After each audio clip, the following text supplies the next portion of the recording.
Assalamualaikum warahmatullahi wabarakatuh. Selamat malam, salam pengangguran, salam sejahtera selalu untuk kita semua. Salam hormat aku untuk bapak-bapak, ibu-ibu, dan para remaja, putra dan putri yang mudah-mudahan hari ini diberikan kesehatan, kemudian rezeki yang berlimpah ruah dan halal, dan semoga diberkahi Allah Subhanahu wa taala dunia dan akhirat. Alhamdulillah, pada hari ini hari Rabu ya, tanggal 9 Maret 2022 ya. Alhamdulillah aku berkesempatan untuk sharing pengalaman kepada teman-teman semua terkait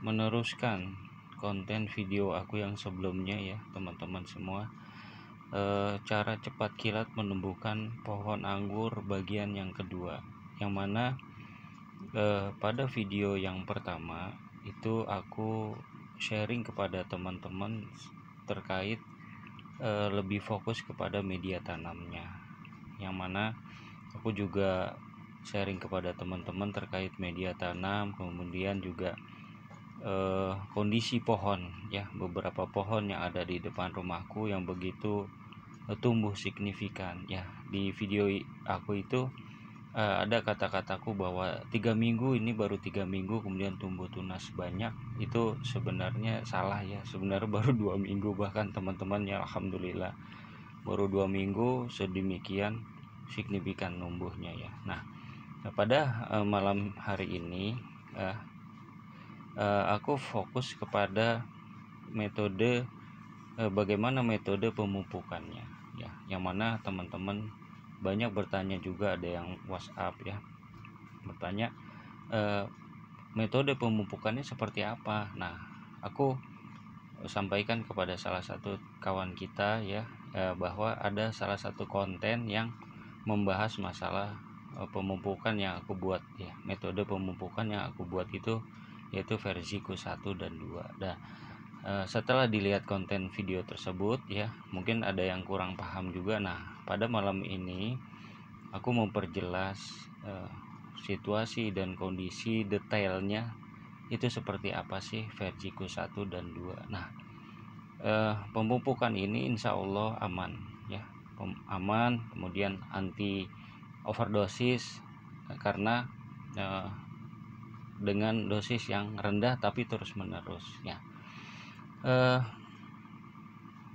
Berdasarkan pengalaman aku ya, ini sangat baik untuk diterapkan di semua umur pohon ya, mau bibit mau udah besar 1 tahun 2 tahun ya, karena ini adalah jalan tengah di antara perbedaan-perbedaan yang banyak banget ya, yang perbedaan pemupukan yang segala macam, termasuk masa vegetatif dan generatif. Nah, ini adalah jalan tengah yang insya Allah berhasil ya, insya Allah berhasil, baik skala rumahan maupun skala kebun skala kecil ya. Yang pertama adalah versiku 1 ya teman-teman. Versiku 1 adalah masa vegetatif ya, atau masa pertumbuhan awal 1 sampai dengan 6 bulan setelah grounding ya.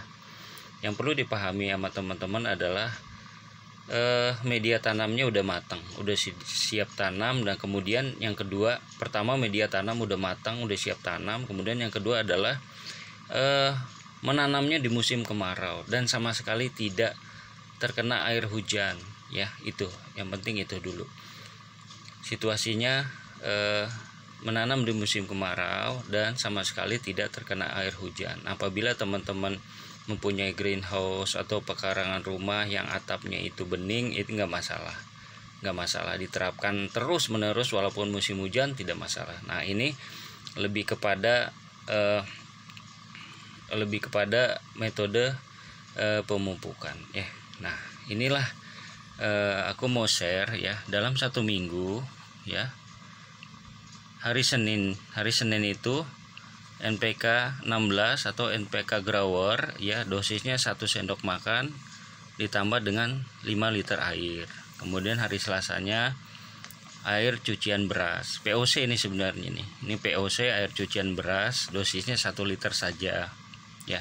Nah, POC ini aku udah sharing di video sebelumnya cara membuatnya. Jadi air cucian beras aja yang bekas air cucian beras dikumpulin tuh teman-teman ya. Kemudian hari Rabunya ZPT bawang merah, dosisnya hanya 1 liter aja ya, 1 liter air.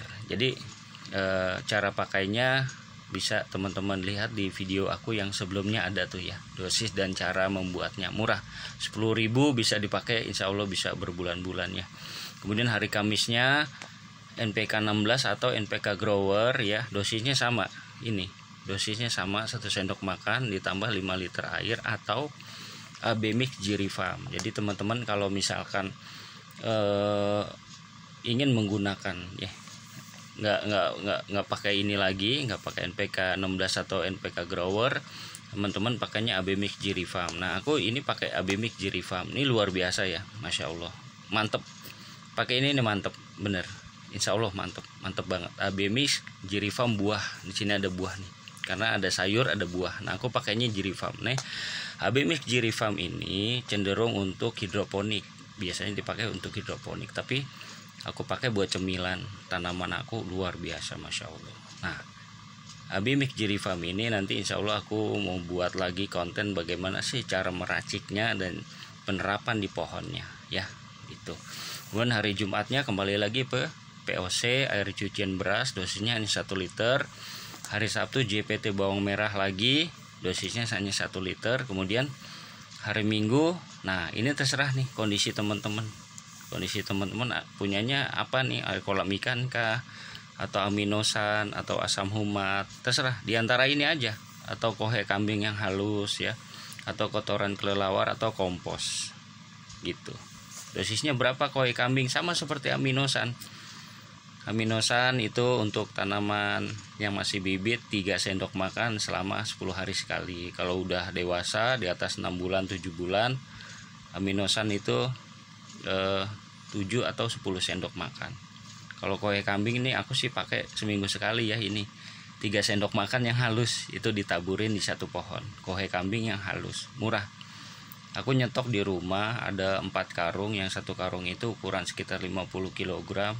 Itu kalau di sini harganya 25.000. Jadi nyetok 100.000 tuh untuk berbulan-bulan. Itu buat cemilan aja sih gitu. Nah, ini nggak baku ya. Ini tidak baku, menyesuaikan kondisi teman-teman semua punyanya apa. Apalagi sekarang sangat variatif terkait pupuk-pupuk yang dibuat, pupuk organik dari daun kelor, kemudian dari pupuk organik dari batang pohon pisang, banyak banget. Boleh silakan dikombin teman-teman yang punya, menyesuaikan dengan kondisi lingkungan teman-teman semua, silakan dikombin seperti ini. Artinya setiap kali melakukan penyiraman ada nutrisinya, itulah pohon anggur insya Allah. Nah, kemudian ada satu catatannya di sini ya, aku tulis di sini, apabila telah masuk usia 4-6 bulan pada varian-varian genja, apabila ada di salah satu atau banyak tajuk tersier yang dipotes, nah insya Allah membawa bunga atau brokoli anggur. Nah gitu teman-teman, selama yang ditanam oleh teman-teman itu varian-varian genja, insya Allah di bagian tersier manapun yang sebesar kelingking atau bahkan kurang ya, itu udah bawa bunga, dipotes di Excel brick, potes pucuk atau Excel brick atau pemberhentian cabang, itu insya Allah bawa bunga ketika 4-6 bulan gitu teman-teman ya. Mudah-mudahan bisa dipahami ya, atau mungkin penjelasan aku terlalu cepat. Nah, kemudian ini adalah metode pemupukan Vergikus 1, masa vegetatif pertumbuhan awal 1 sampai dengan 6 bulan ya. Ini yang aku terapkan, itu signifikan banget, Masya Allah, insya Allah bagus ya ini. Atau teman-teman mau terapin yang lain tapi dengan metode ini ya silakan, nggak apa-apa. Punyanya apa nih di rumah, dikombin lah silakan dengan metode teman-teman sendiri, menyesuaikan lingkungan teman-teman sendiri gitu. Nah, Kemudian aku lanjutkan kepada metode pemupukan Vergico 2. Nah, inilah teman-teman. Nih. Metode Vergico 2 adalah masa generatif pohon, di mana masa generatif pohon itu adalah masa pohon anggur itu dapat berbuah 6 bulan dan seterusnya. Itu untuk varian-varian genjah ya. Untuk varian-varian genjah ya. Kalau untuk varian yang tidak genjah, contoh di rumah aku tuh ada varian Saint Muscat yang lama ya, yang all. Nah, yang lain udah berbuah semua, tapi dia belum, karena karakter dia memang minimal 1,5 tahun atau 2 tahun baru dibuahkan. Rata-rata itu 1 tahun, itu pun masih brokolinya 1 atau 2 gitu. Jadi tidak berlaku untuk varian-varian yang tidak genjah gitu. Makanya cara mudah membuahkan, cara mudah menumbuhkan secara cepat kilat itu cenderung kepada varian-varian yang genjah gitu teman-teman. Nah, aku teruskan ya. Di metode Vergico 2 ini, dimana usia pohon itu udah lumayan besar ya, batang juga udah mulai besar ya, lebih dari seperti ini, besar ya, besar lebih besar dari sapu ijuk ya. Sapu ijuk aku nggak bawa contohnya, maaf ya. Nah, penerapannya sama dari Senin sampai dengan Sabtu, sama seperti metode Vergico 1 ini, sama ya, sama dengan dosis yang rendah ya. Tapi hari Minggunya, nah ini teman-teman, maaf ya, tapi hari Minggunya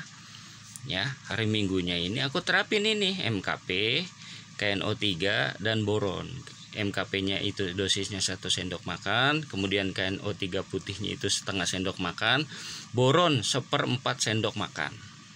Dilarutkan ke dalam 5 liter air atau 10 liter air untuk 1 pohon.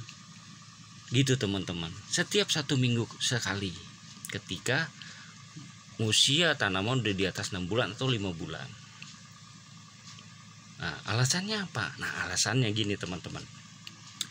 Alasannya adalah sebagai jalan tengah di antara banyaknya perbedaan pendapat ya, di mana pendapat satu aplikasi MKP ya, di mana pendapat yang pertama adalah aplikasi MKP ya, MKP CS ini atau pupuk happy ya, pupuk happy ini 4 kali dalam 1 bulan. Nah, pendapat kedua ya, seperti pendapat kedua ini, aplikasi MKP satu kali saja cukup, atau 2 kali saja dalam 1 bulan cukup untuk memperoleh bunga. Setelah itu dilakukan pruning atau stres air, kemudian memperoleh bunga. Nah, pendapat pertama lebih banyak dianut, sebenarnya 50-50 ya pendapat pertama ini. Ya, pendapat kedua ini seperti pendapat dari Om Thomas Greb, dia nggak perlu, cukup 1 kali saja cukup. Udah, kalau dia emang udah masanya dia untuk berbuah gitu. Nah, dipotes di mana saja oke.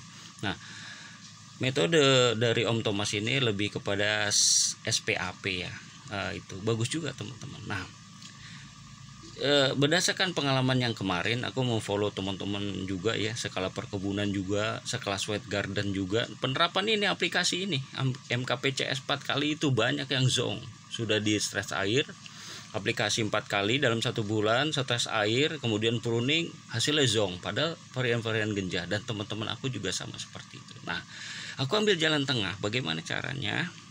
Nah, caranya seperti ini. Ketika usia pohon udah dewasa, aku terapin MKP CS ini. Jadi kalau misalkan ada istilah